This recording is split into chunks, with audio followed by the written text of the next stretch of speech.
네, 안녕하세요. 반갑습니다. 도마티비 안녕 대표입니다. 자, 오늘은 좀 긴급 재난 방송이에요. 그래서 주배기 방송을 좀 못할 것 같고, 오늘 이제 좀 시간 관계상 제가 녹화를 해서 좀 올려야 될 것 같습니다. 시장이 그야말로 초토화되는 그런 모습들을 보여주고 있죠. 장주에 큰 흔들림이 발생을 했었고, 많은 종목들이 폭락을 하는 그런 모습들을 좀 보여줬습니다. 하락 종목 수가 최근에 굉장히 많아요. 오늘은 어제 금요일보다 더 많이 발생을 했습니다. 1250개 코스닥만.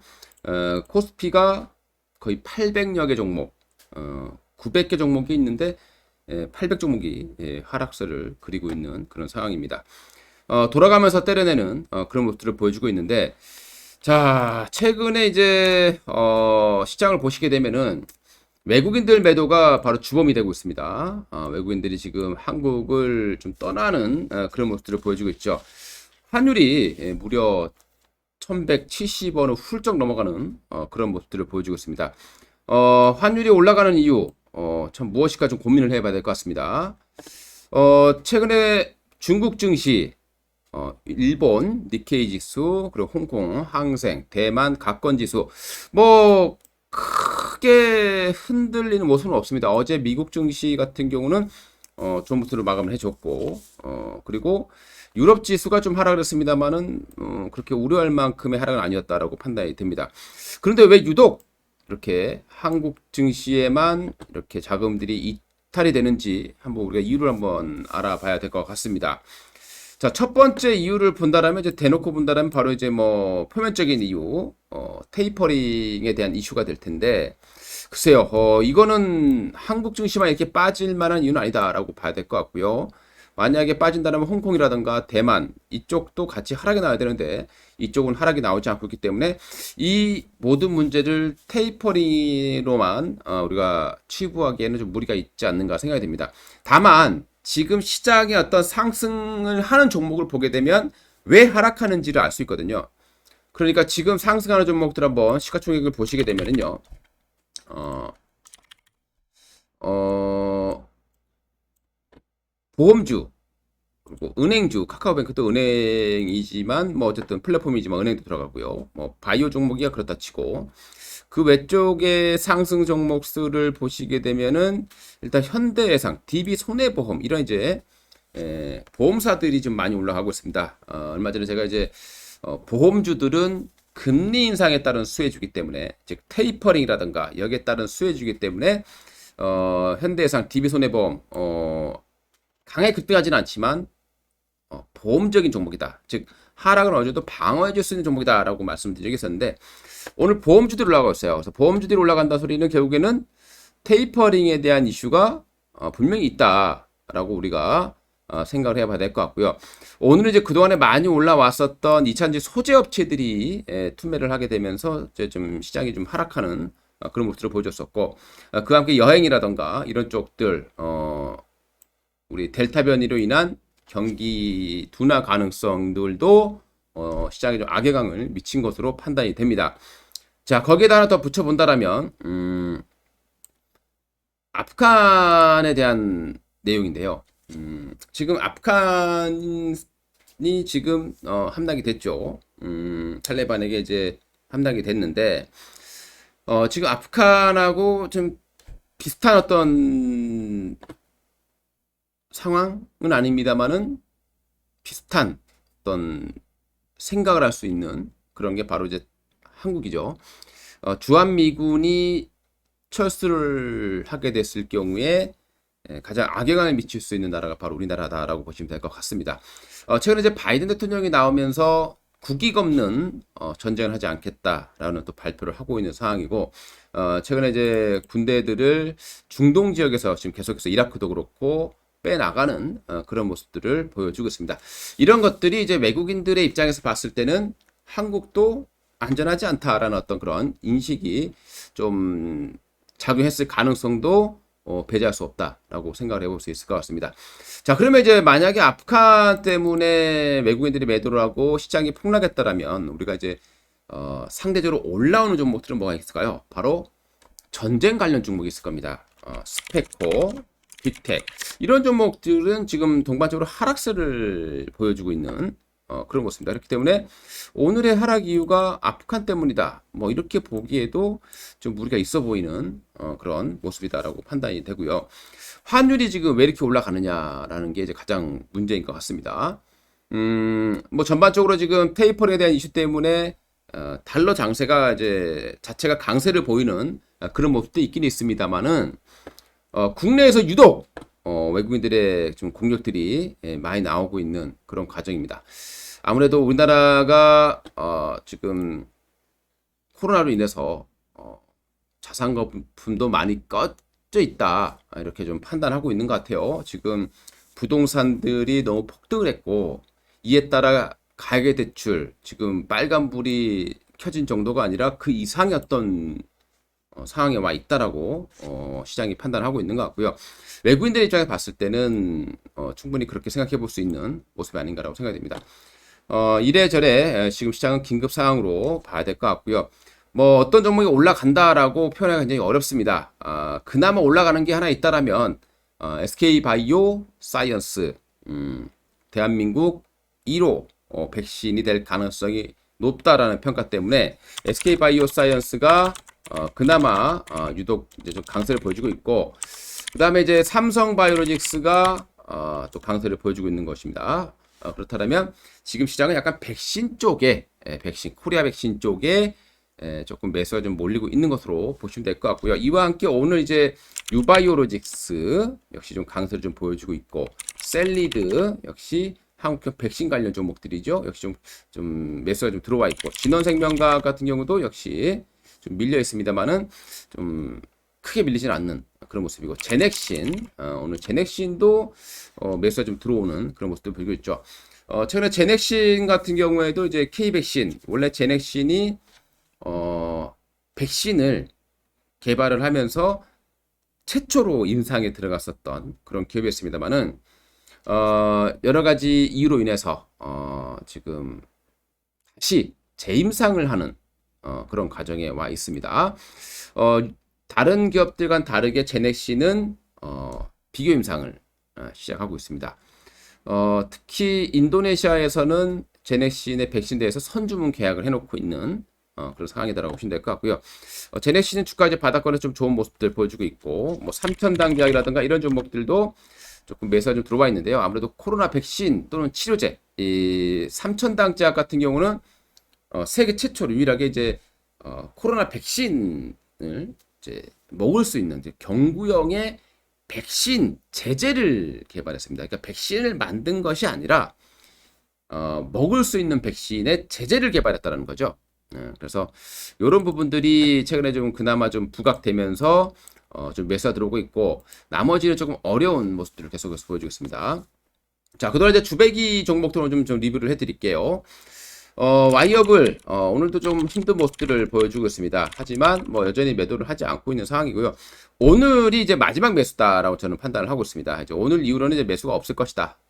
이제 보시게 되면은 세기형의 마지막 단계, 그러니까 이 저점을 잠깐 일시적으로 이탈하는 모습인데, 오히려 이 이탈하는 부분들이 저점이 될 가능성도 배제할 수 없다라고 판단이 들어요. 그래서 요거까지만 딱 지켜보시고 여기서 만약 못 간다라면 조금 물량을 덜어내는 전략으로 갈 것 같습니다.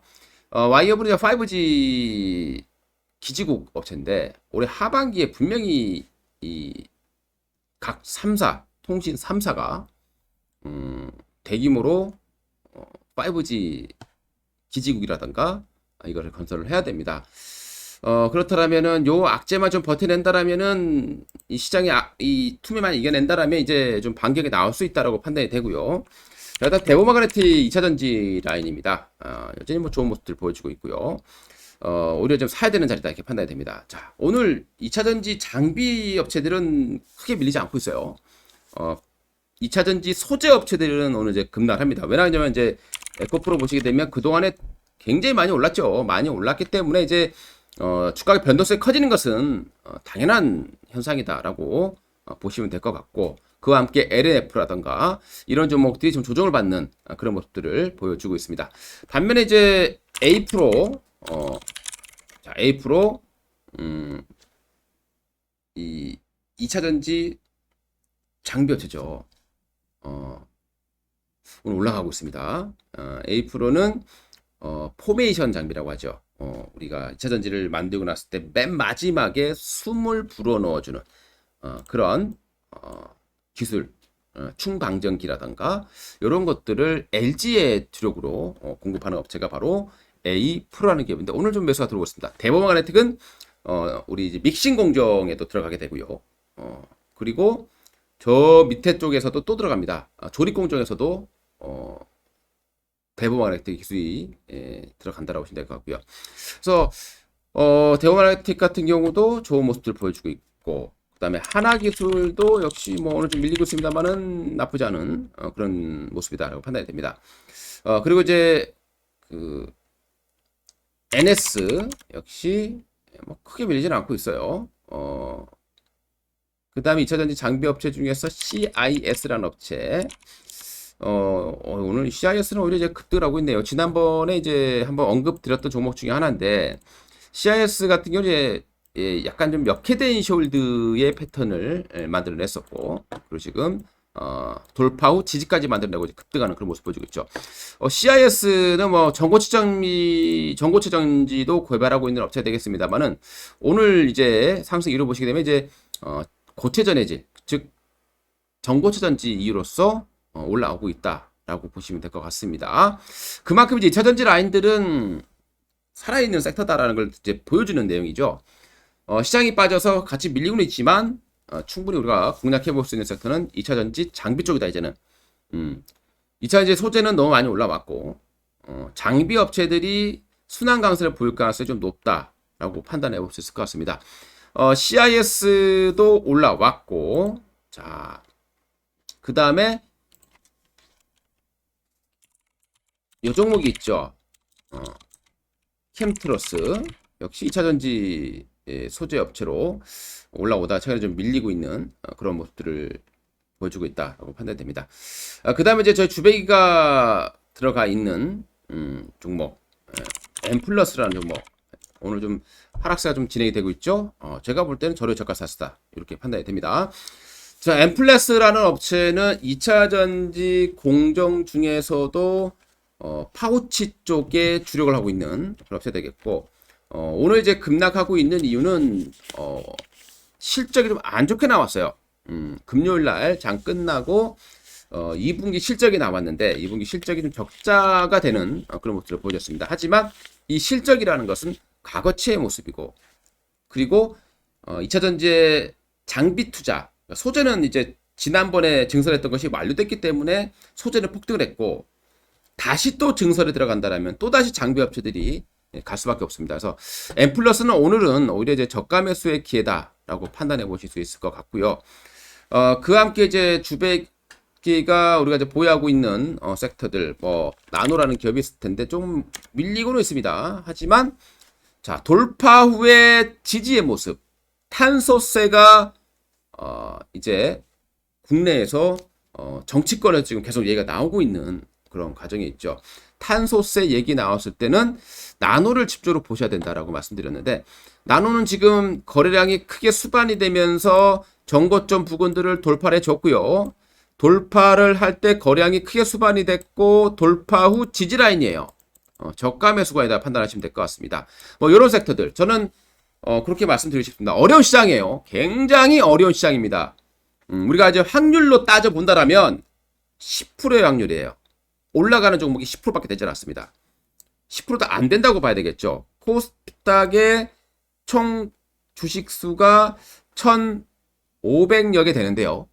그 중에서 1,200개가 하락을 하고 있습니다. 1,220개, 1,230개 종목이 하락하고 있죠. 코스닥 종목을 보시게 되면, 코스피 종목 보시게 되면 900여 개의 종목 중에서 800개가 하락을 하고 있습니다. 승률로 따져본다면 10%가 되지 않는 그 승률이다라고 보시면 되겠죠. 그만큼 시장이 어렵다라는 걸 생각하시고, 그리고 우리나라에서 이제 앞으로 우리가 성장할 수 있는 산업이 뭐가 있느냐. 2차 전지는 가장 주력적으로 우리가 봐야 될 부분들인 것 같고요.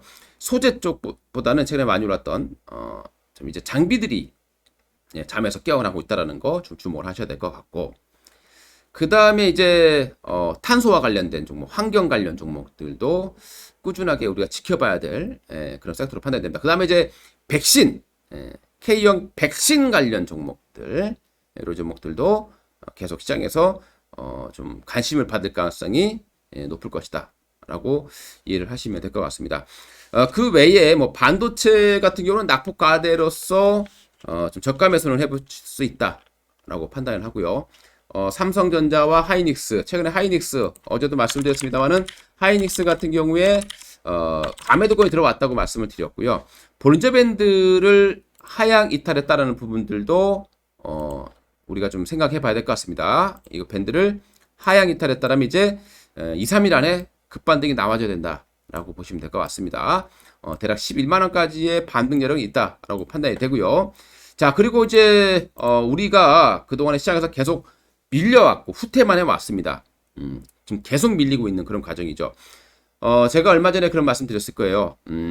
지수가 1000포인트로 점핑할 때, 그러니까 1000 돌파하고 2000까지 찍는데 14년 걸렸고요. 2000에서 다시 14년 만에 3000을 돌파한 겁니다. 그리고 그 1000포인트 돌파를 했을 때 추가 상승한 부분들이 보통 10% 정도였다라고 보니까 지수가 최근에 못 가는 이유는 어느 정도 우리가 좀 알 수 있지 않을까라고 생각을 할 수 있을 것 같고요. 다만 조금 우리가 긍정적으로 볼 수 있는 부분들은 시장이 폭락하고 삼성전자에 대한 저가 매수다라는 생각을 많이 하시는 것 같아요. 그래서 이 고객 예탁금이 급증을 했습니다. 지금 74조 원까지 하루 만에 무려 7조 원 정도의 예탁금이 증가를 했습니다. 이런 걸 본다라면 외국인의 공격세가 조금만 완화된다라면 다시 또 매수가 유입될 수 있다라는 부분들을 좀 보여주는 그런 대목이 아닌가라고 생각을 합니다. 오늘 시장은 우리가 대패를 하는, 최근 시장은 좀 대패를 하고 내려오는 그런 모습들을 보여주고 있습니다만은 그래도 바로 죽지는 않을 거다. 지금 한국만 유독 이렇게 흔들리고 있는데 이 디커플링이 좀 해결된다라면 시장도 안정을 좀 찾아줄 것이다. 매도를 하더라도 최대한 반등을 노려서 매도하는, 투매에 가담하지 마시고 반등을 노려 매도하는 그런 전략을 좀 구사해 보셨으면 좋겠습니다. 이상 도마네TV의 한동훈 대표였습니다. 감사합니다.